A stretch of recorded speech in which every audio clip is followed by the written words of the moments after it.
Assalamualaikum warahmatullahi wabarakatuh. Perkenalkan, kami dari kelompok 4 yang beranggota saya Sultan Kaprialian, Saya Baktiari Murti. Saya Muhammad Rizky. saya Jipri Septian. Saya Muhammad Adinda Franda. Saya Sandi Yudhya Ramadan.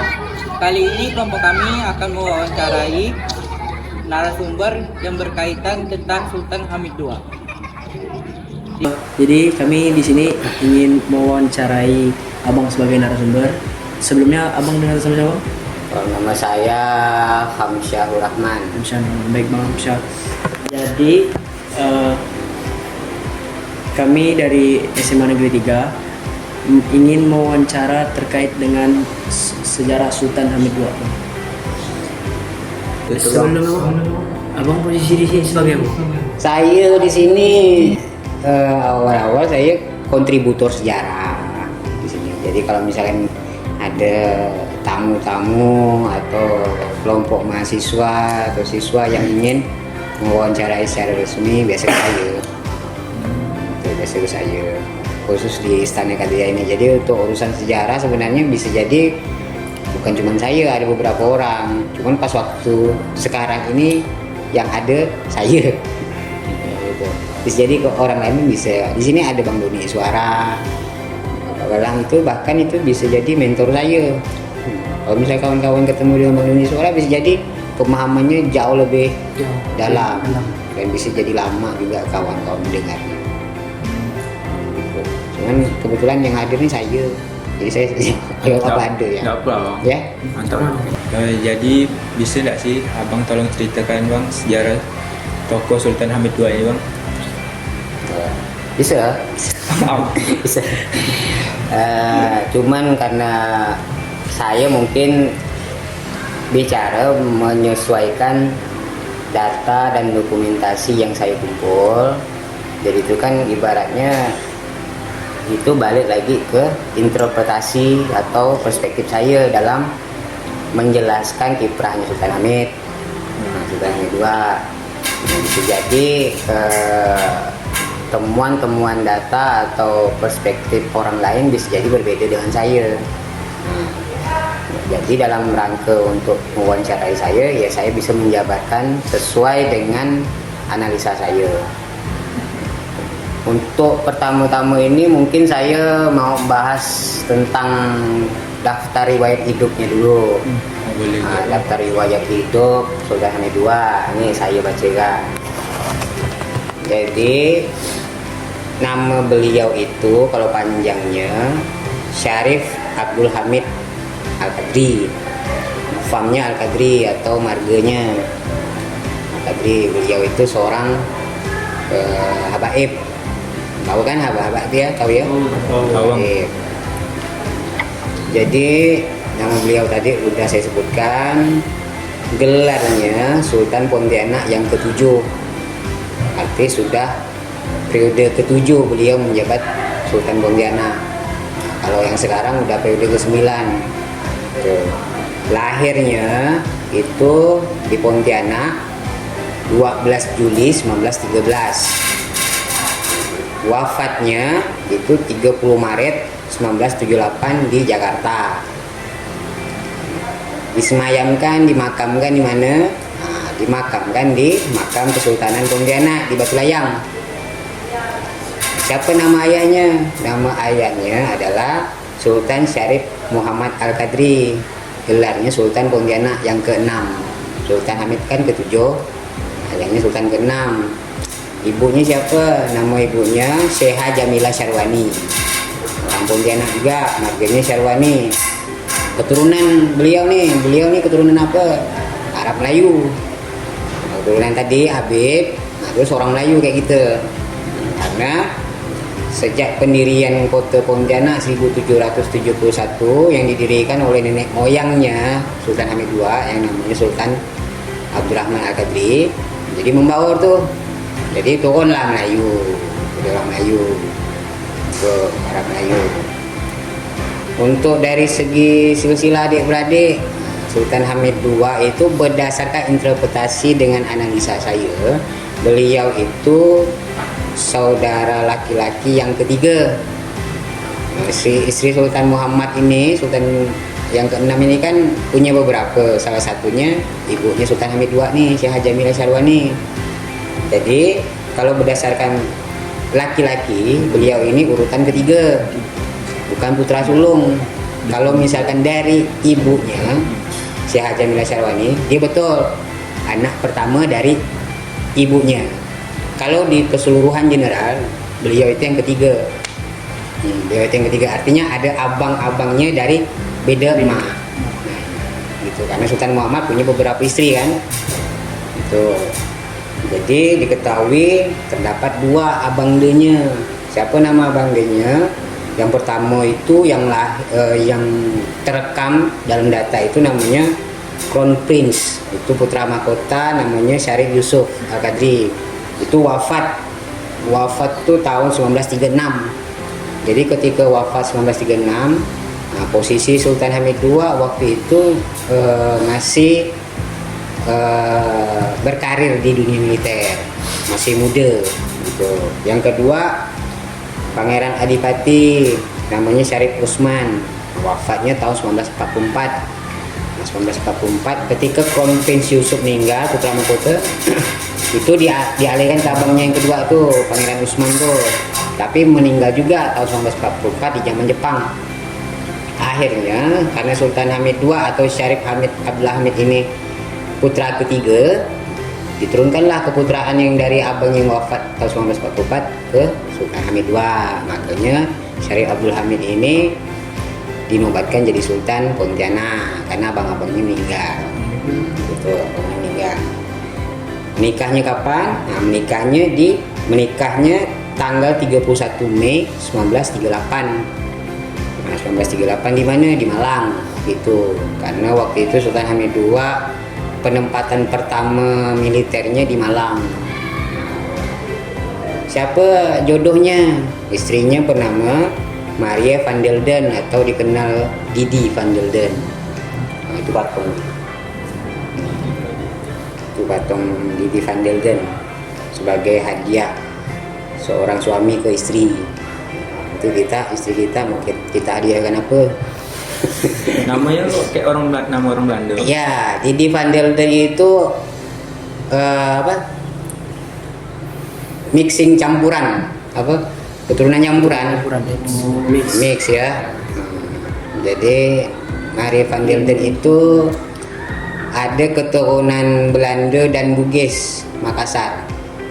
Panjang lah cerita Didi van Delden ini, nggak masuk dalam cerita lengkap lah di sini di Sultan Hamid II. Yang jelas tadi menikah dengan Didi van Delden atau Maria van Delden. Anak-anak Sultan Hamid II, anak Sultan Hamid II itu dua orang. Kalau dari Didi van Delden namanya Max Nico Al-Qadri dan Edith Hamid Al-Qadri. Dua-duanya tinggal di Belanda karena tidak berstatus keluarga negaraan kita. Hidup besar sampai meninggal di sana. Jadi anak-anak Sultan Hamid II di sana.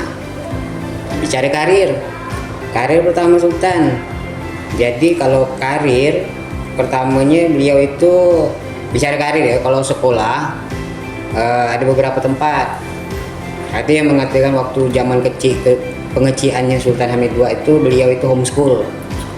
Nah, dia dididik oleh satu orang yang ditunjuk sama Sultan Muhammad. Nah ini tolong didik anak saya. Waktu itu Sultan Hamid II waktu masih pengecian sering bolak-balik Istana Kadria dengan pesepuang sana karena gurunya tinggal di sana. Sampai tidurnya di rumah sana. Diketahui katanya lokasi beliau Sultan Hamid II sering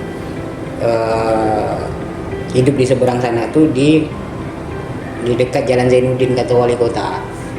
Nah, gitu. Tempat lokasinya ada tahu, cuman masih perdebatan.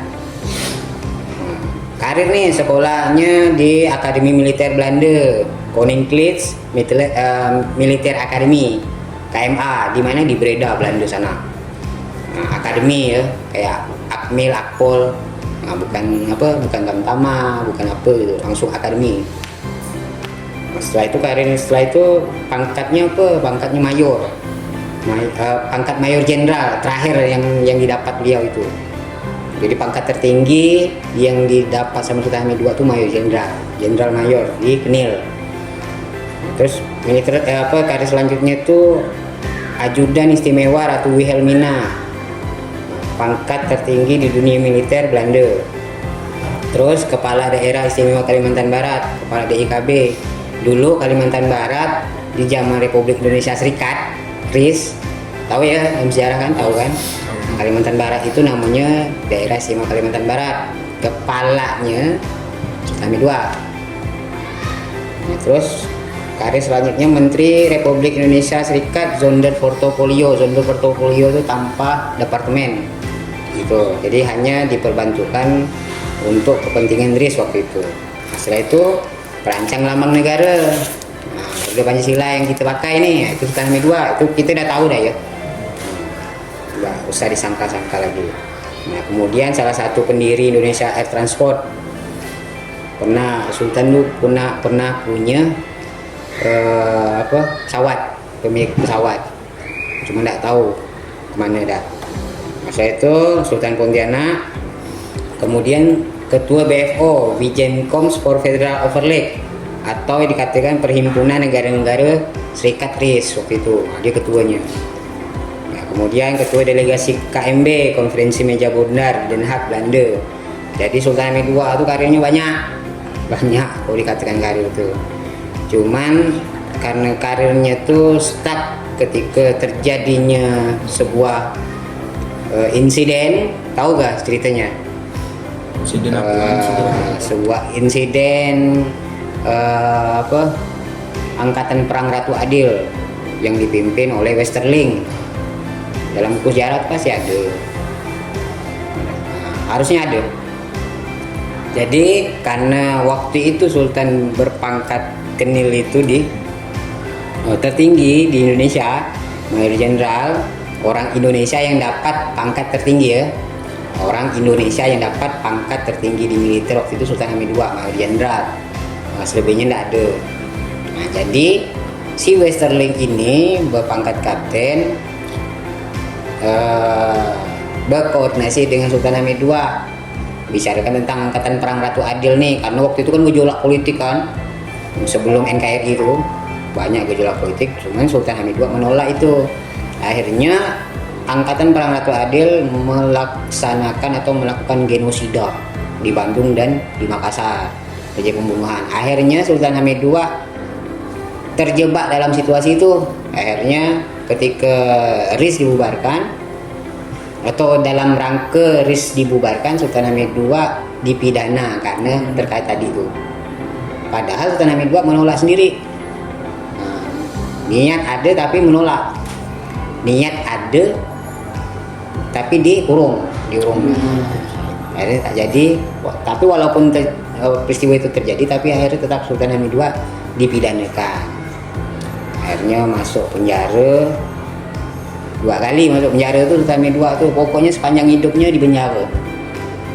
Akhirnya banyak tokoh bangsa yang kita kenal di zaman era-era itu kehidupannya pahit, banyak. Sultan Hamid II, siapa lagi? Muhammad Nasir. Tan Malaka kan terbunuh. Siapa lagi?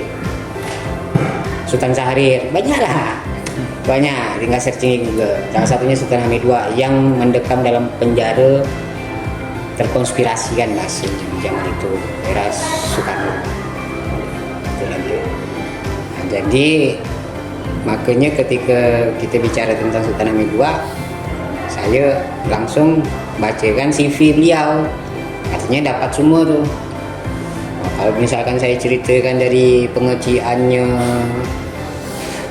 perjalanannya, masuk jalan apa, keluar jalan apa, Sampai malam dong.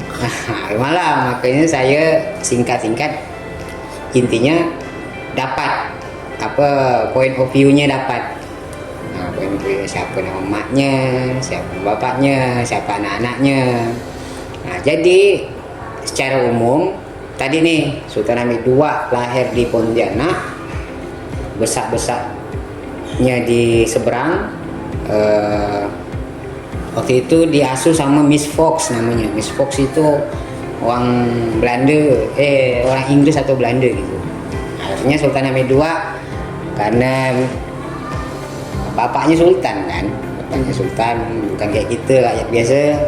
Nah, dia mendapatkan perlakuan istimewa lah. Salah satunya pernah sekolah di Bandung, pernah sebelum ITB itu ada namanya.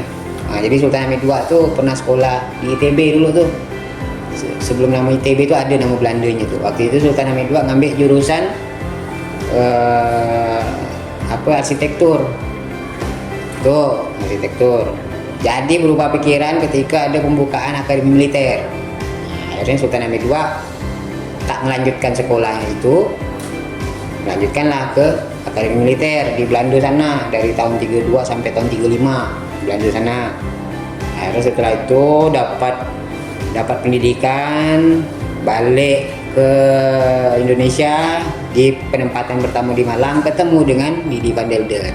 Nikah lah dia di Malang tuh.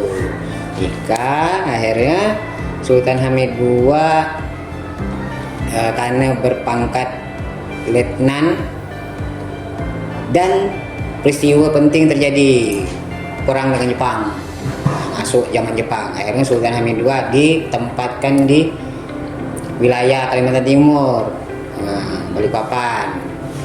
Perang dengan Jepang di Balikpapan, Sultan kalah dan dipenjarakan di Jakarta. Sampailah Indonesia merdeka di penjara. Sultan Hamid II Indonesia melalui proklamasi Sultan Hamid II dikeluarkan. Akhirnya Sultan Hamid II balik ke Pontianak dengan dinamika yang ada di Pontianak yang kelam-kelam di masa itu yang kita kenal dengan peristiwa Mandor, terjadinya genosida terbesar yang ada di Kalbar. Akhirnya Sultan Hamid II mencoba merestorasi ulang Kalimantan Barat. Salah satunya tadi kepala DIKB tadi, karena ayahnya meninggal dibunuh Jepang, dimakamkan di Batu Layang. Akhirnya Sultan Hamid II mengambil alih wilayah Kalimantan Barat dengan gayanya. Akhirnya Sultan Hamid II mendirikan daerah istimewa Kalimantan Barat dan berkonsolidasi dengan pendiri-pendiri Republik Soekarno-Hatta dan menjadi anggota delegasi KMB, berperang dengan pola pikir gimana caranya Indonesia merdeka, bukan dengan cara perang tapi dengan cara berperang dengan pemikiran, melawan orang-orang Belanda itu dengan cara bertarung, bukan bertinju-tinju. Waktu itu walaupun ada agresi militer, Sultan Hamid II di agresi militer tidak terlibat. Di KMB menang, di KMB Indonesia menang lewat tadi konferensi Minang Mundar,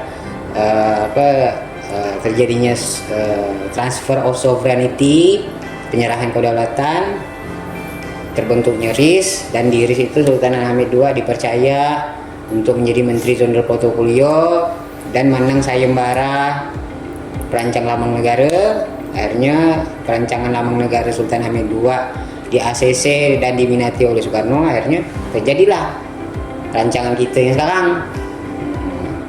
Setelah itu balik Sultan Hamid II ke Pontianak, terjadinya sebuah ada sebuah demonstrasi dan kerusuhan meminta bahwa Kalimantan Barat bergabung dengan NKRI. Akhirnya Sultan Hamid II mencoba mengkoordinasikan itu dengan pusat, tapi karena ada terjadinya peristiwa APRA, Sultan Hamid II masuk penjara. Tahun 50, tahun 53 baru diadili, sampai tahun 60 masuk penjara. Itu udah masuk NKRI lah. Artinya dari tahun 50 sampai 60 Sultan Hamid II di penjara. Nggak ada peran. Tahun 60 itu Sultan dikeluarkan, tahun 62 dimasukkan lagi penjara karena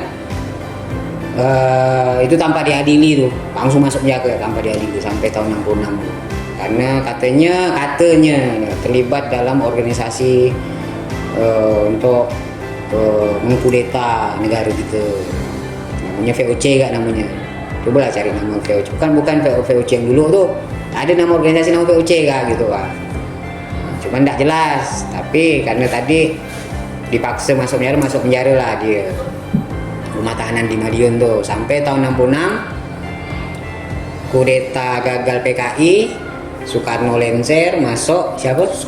Soeharto jadi presiden, semua tahanan-tahanan politik dibebaskan. Sultan Hamid II bebas. Tahun 66 memilih untuk pensiun untuk dalam karir politik, tak pengen terlibat lagi dalam urusan politik negara gitu. Bolak-balik lah Jakarta, Pontianak, Belanda, nengok anak istrinya. Sampai tadilah punya dengan anggaran dana pribadi yang ada mendirikan Indonesia Air Transport, terus membeli untuk kebutuhan orang-orang Pontianak, salah satunya kapal feri dulu tuh. Kapal feri itu kan dulu ada dana pribadi dari Sultan Hamid II tuh. Oh, itu dana pribadi bang? Oh, pribadi dulu tuh. Sekarang kan udah diambil oleh ASDP. Jadi kita hanya sekedar segitu. Sekedar segitu saja. Akhirnya dengan pendanaan pribadi yang ada, Pontianak digunakan pelan sedikit demi sedikit. Misalnya Kadria, Mujahidin dulu, Sultan Hamid II adik pembantu dan pendanaan. Sampailah tadi tahun 78 beliau meninggal di Jakarta. Itu pun karena tadi Sultan Hamid II sudah tidak ada peran karir politiknya lagi, jadi hanya menunggu waktu senja saja. Di masa senjanya ya beliau aktif di dunia sosial, di khususnya Pontianak. Meninggal di Jakarta, terus dimakamkan di Batu Layang. Dari Jakarta dibawa pesawat, terus disemayamkan di Istana Kadria, orang layak, disolatkan, dijami, terus dibawa pakai kapal tuh menuju peristirahatan terakhir di Batu Layang, pakai kapal. Akhirnya udah selesai Sultan Hamid II. Itu Sultan Hamid II meninggal gara-gara apa? Sudah tua. Hitung lah dari lahir 1913, 78 meninggal. Hampir 70 tahun dia meninggal tuh. Kalau riwayat penyakit sih setahu saya Sultan tidak ada riwayat penyakit. Setahu saya selama data yang saya temukan Sultan Hamid II aktif bergerak kemana-mana dan saya lihat postur tubuhnya sehat-sehat saja. Ini karena faktor udah tua lah, jadi memang waktu umurnya meninggal ya itulah dia sampai tahun 78 meninggal. Selesai. Nah, kira-kira dia mau tanyakan? Bagaimana warisan sejarah Sultan Hamid II dikenang di Kalimantan Barat? Dikenang oleh di Kalimantan Barat. Kita hanya langsung membicarakan kenangan Sultan Hamid II selama masa hidup dan sampai sekarang dapat kita tahu dan kita pasti kenal itu di lambang negara. Nggak hanya orang Kalbar, nggak hanya orang Pontianak, semua Indonesia dari Sabang sampai Merauke itu kalau udah cerita lah lambang negara harus menggunakan Sultan Hamid II sebagai perancang lambang negaranya.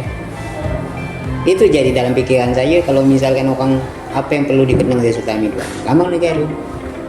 Sampai saat ini negara kita menggunakan lambang negara itu dan harus dihormati siapa perancangnya. Boleh sih bang, pertanyaan terakhir. Menurut abang tuh pelajaran apa sih yang bisa kita ambil dari perjalanan hidup Sultan Hamid bang bagi generasi muda kayak kami bang? Ya, selama masa hidup Sultan Hamid II yang perlu kita contohi itu sekecewa-kecewanya Sultan Hamid II dengan perkara-perkara politik di masa itu, Sultan Hamid II tetap bangga terhadap dirinya sebagai orang Indonesia. Buktinya apa? Karena Sultan Hamid II ketika membela dirinya di pengadilan, pledoi itu pembelaan. Nah, salah satunya Sultan Hamid II ketika diperkarakan dia tetap bangga menjadi seorang Indonesia. Karena di masa itu tuh kan orang kan masih mengagumi sosok kedaerahan masing-masing kan. Dari mana ya udah ndak ada istilah kau kau bangga suku ini suku itu, ya kita tetap yang namanya kita hidup di negara ini. Selama kita berada di negara ini secara resmi yang namanya Indonesia, kita tetap menjadi orang Indonesia. Itu yang dikonsepkan sama Sultan Hamid II. Kayak kita sekecewa-sekecewanya kita dengan anggota DPR misalkan, kita tetap harus tahu tugas dan fungsi anggota DPR itu salah satunya legislasi, buat undang-undang. Walaupun kita kecewa misalkan salah satunya minta disahkan undang-undang perampasan aset, tapi tak disahkan DPR. Walaupun kita benci sama anggota DPR, tapi kita jangan benci sama institusinya. Tapi kita patut mengkritisi oknum-oknum yang ada di dalamnya. Jangan benci tempatnya, tapi benci sama orang yang mengacak-ngacak orang institusi tersebut. Itulah kira-kira Sultan Hamid II. Pesan-pesannya lah Sultan Hamid II ke kita. Kena kan? Yang sekarang ini tengah viral-viral. Nah, salah satu contoh dari Sultan Hamid II. Kalau bicara tentang kecewa, Sultan Hamid II itu banyak kecewanya terhadap negara kita nih. Ya bukti salah satunya baru kali ini kita tahu lambang negara rupanya Sultan Hamid II yang bikin. Zaman-zaman saya dulu pengecik sekolah-sekolah saya tak tahu tuh perancang lambang negara itu siapa.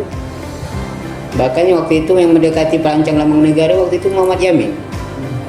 Jadi kecil udah dikasih tahu perancang lambang negara itu Muhammad Yamin. Baru sekarang, barulah saya umur udah mendekati dewasa, sudah kuliah baru tahu. Oh ternyata Sultan Hamid II bukan Muhammad Yamin. Apakah Sultan Hamid II benci, kecewa? Enggak. Karena pertama tadi beliau udah meninggal duluan, nah kita bisa wawancara. Artinya orang yang paling ikhlas di negara ini bukan Prabowo, Sultan Hamid II. Kayak kata orang paling ikhlas itu Prabowo. Enggak, bagi saya Sultan Hamid II. Dia rela mengeluarkan seluruh pemikirannya, seluruh tenaga, seluruh duit, darah ini untuk bangsa kita. Cuman udah keburu meninggal tahun 78. Orang yang paling ikhlas Sultan Hamid II. Oke lah. Sip. Terima kasih bang udah diwawancara. Ya sama-sama. Kami tutup. Assalamualaikum warahmatullahi wabarakatuh. Waalaikumsalam warahmatullahi wabarakatuh.